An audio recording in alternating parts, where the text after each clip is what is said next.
Hi friends, welcome back to my channel Health Elegance. Today I'm sharing with you some easy home remedies to treat pyorrhea or gum diseases. They will help to cure swollen gums, bleeding gums and loosened teeth, etc. Choose any tip out of these and use it as long as you get relief. Now start the remedy 1. You will need 1 gram fenugreek seeds, half tablespoon salt, 1 cup of water. Method: boil fenugreek seeds in 1 cup of water. Mix salt in it. Use this water warm as a mouthwash.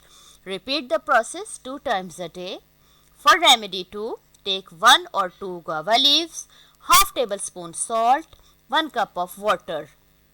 Method: boil guava leaf in 1 cup of water. Mix salt in it. Use this water warm as a mouthwash. Repeat the process 2 times a day.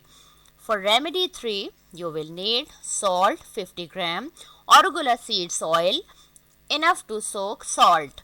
Method: grind both the ingredients in an electric mixer.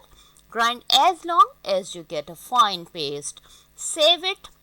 Gently rub on your gums daily. Within 2 to 3 days, your gums will be free of pus and pain. For remedy 4, take a medium piece of pink alum, grape vinegar 25 gram. Method: heat alum in a dry pan to melt. Gradually add vinegar using a spoon. Keep boiling until both the ingredients dry up. Save this powder and use it daily as a dental powder. If you like this video, please share it, subscribe my channel and press the bell icon. Thanks for watching.